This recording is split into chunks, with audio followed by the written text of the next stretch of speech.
자, 여러분 안녕하십니까? 오늘의 한자어 49번째 시간입니다. 오늘 살펴본 한자어는 양말입니다. 양말이 과연 한자인가?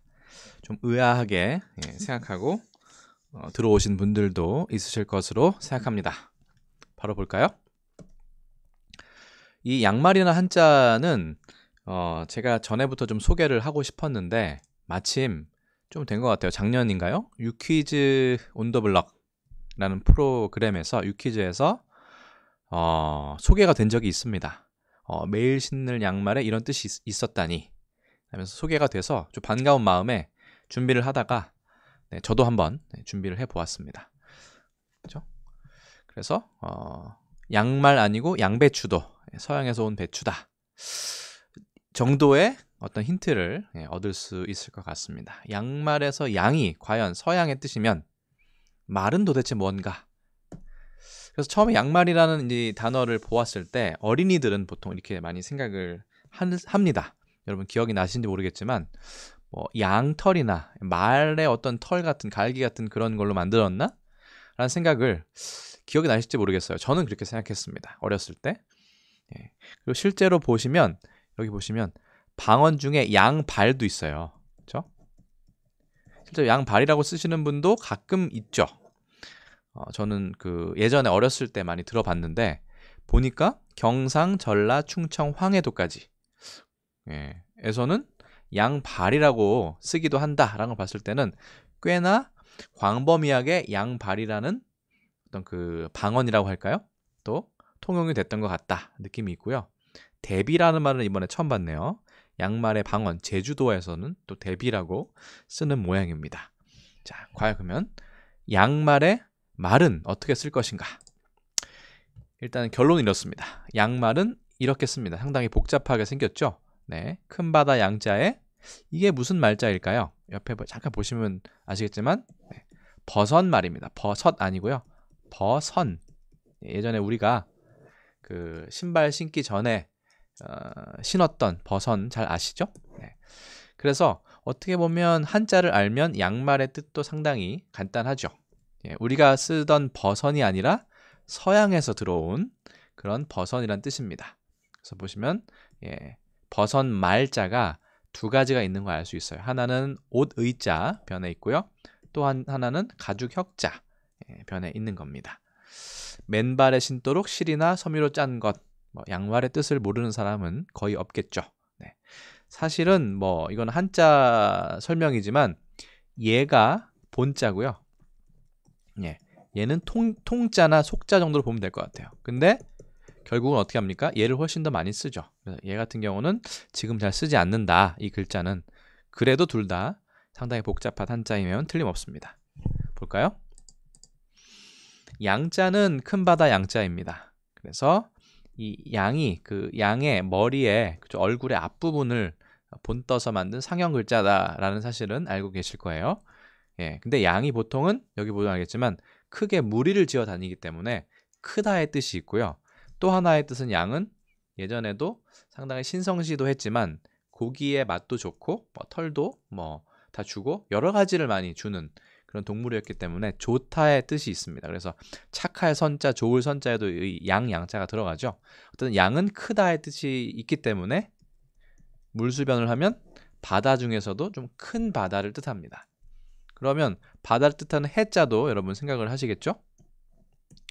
해자는 뭐냐? 얘는 얘보다는 좀 작은 바다를 뜻해요. 실제로 해와 양을 이렇게 합쳐서 해양이라고도 하죠. 그래서 엄밀히 말하자면 대해라는 말을 맞아도 대양이라는 말은 조금 어색할 수 있습니다. 왜냐하면 얘가 큰 바다의 뜻이 있기 때문에 얘도 크고 얘도 크죠. 그래서 큰 바다가 되기 때문에 조금은 엄밀히 말하자면 어색할 수 있다는 거죠. 그래서 대서양이니 이런 말은 조금 엄밀히 말하면 어색한 표현이라고도 볼 수 있습니다만 이미 우리가 많이 쓰고 있는 것이기 때문에 통용된다 이렇게 볼 수 있겠습니다. 그러면 양말할 때 양은 이렇게 뜻이 해석이 되겠죠. 물론 이게 이제 서양의 뜻이 큰 바다 건너서 서양의 뜻이 있기 때문에 서양에서 온 것의 뜻이 여기서는 되겠습니다만 이 말자 같은 경우는 조금 재미있습니다. 이 말자 같은 경우는 옆에 보면 이게 옷 의자에 변형된 부수죠. 이게 이렇게 씁니다. 얘가 얘랑 똑같아요. 그래서 이게 들어가면 다 옷과 관련된 거고 양말, 버선도 당연히 옷과 관련된 것이기 때문에 옷 의자 부수가 쓰였습니다. 오른쪽에 있는 게 조금 어렵죠. 예, 한번 써보겠습니다. 이게 지금 펜이 타블렛이 그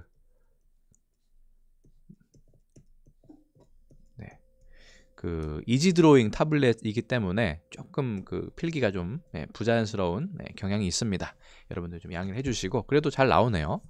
그래서 이제 버선 말자가 있는데 이게 사실 어떻게 보면 업신여기다의 뜻이에요. 업신여기다.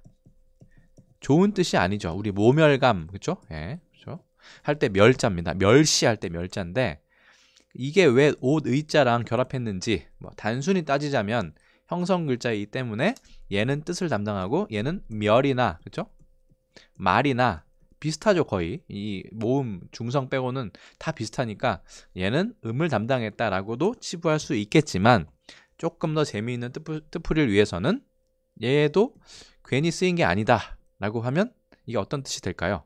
이게 업신여기면 조금 지위가 낮고 더럽다의 뜻도 있거든요. 그렇기 때문에 우리가 걸치는 옷들 중에 뭐 여러 가지 모자나 이런 것 중에 가장 좀 더러운 곳을 덮는 것이 어디냐라고 하면 뭐 여러 군데가 있을 수 있겠지만 그냥 딱 떠오르는 게 그렇죠? 우리 발. 사실 발이 좀 더럽다는 인식은 동서양을 막론하고 다 있죠. 그렇기 때문에 발을 좀 더럽고 좀 이렇게 뭐라고 하죠? 업신여김을 받을 만한 부위를 덮는 옷이다 라고 해서 이렇게 결합이 되지 않았나 라고 충분히 추측이 가능합니다. 여기 보면 이제 당음이라는 것도 있는데 이건 나중에 또 기회가 되면 설명을 드릴게요. 우리나라 한자의 도금은 당나라 때의 음이라는 에 가깝다라는 학설이 가장 유력합니다. 물론 중국에서는 지금은 전혀 다른 글자를 쓰고 있어요. 네.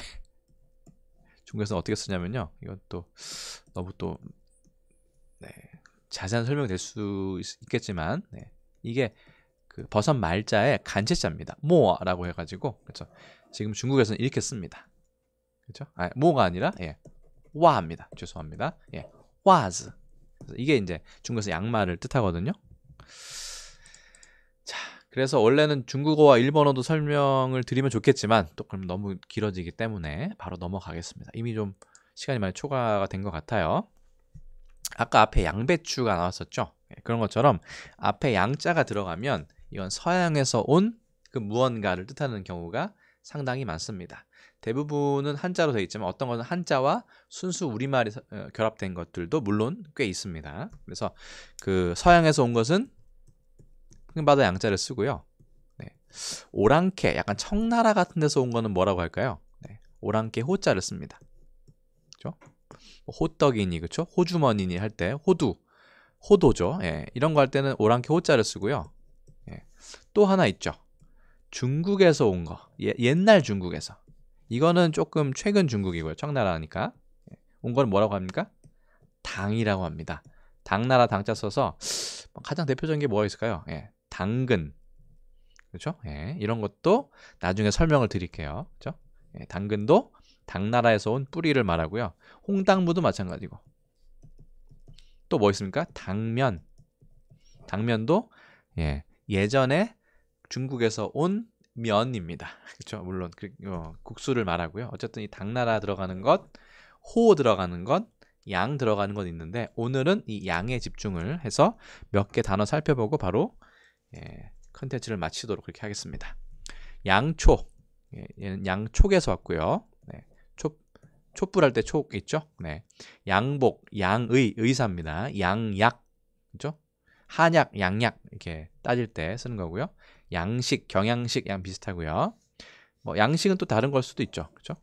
그 스타일일 수도 있고요. 양옥, 집이죠. 양변기 아시죠?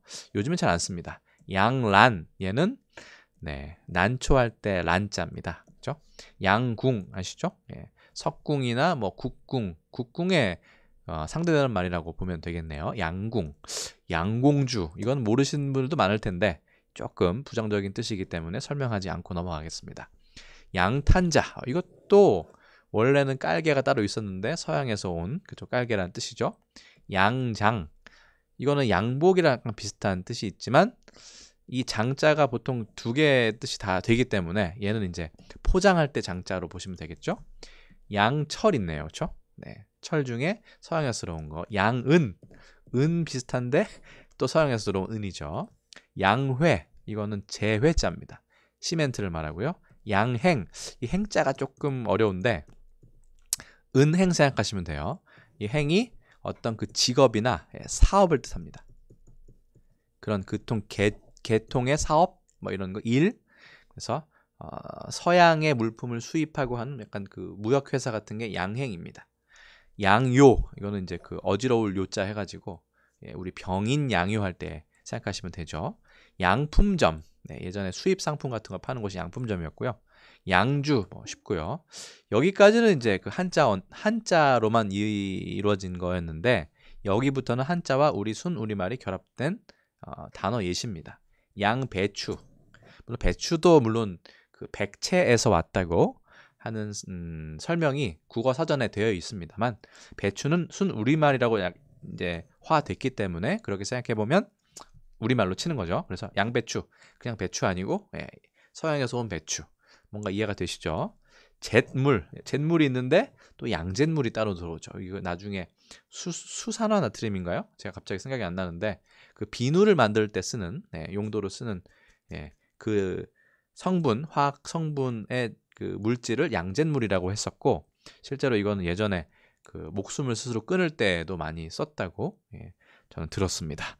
이렇게 양자가 들어가는 접두어로 쓰는 이런 단어들이 상당히 많다라는 정도만 설명을 드리고 나중에 또 기회가 되면 하나하나 자세하게 또 설명할 수 있는 콘텐츠를 한번 만들어 보도록 그렇게 하겠습니다. 그래서 오늘은 49번째 시간으로 양말에 대해서 한번 알아봤습니다. 이렇게 한자로 풀어보니까 조금 더 친숙하고 좀 직관적으로 다가오죠. 그래서 사실은 뭐 이거 한자로 몰라도 되지만 그래도 우리말의 어원 중에 한자어가 어원인 그런 단어들이 꽤나 많다는 사실을 좀 뭐 가볍게 즐거운 마음으로 봐주셨으면 어떨까라는 생각이 들었습니다. 일단은 그러면 오늘은 또 여기까지 하도록 하겠습니다. 여기까지 시청해주신 많은 분들께 감사드리고 저는 또 다음 컨텐츠에서 또 다른 설명으로 여러분들 찾아뵙겠습니다. 자, 모두 고생하셨고 여기까지 해서 마치겠습니다. 수고하셨습니다. 안녕히 계세요.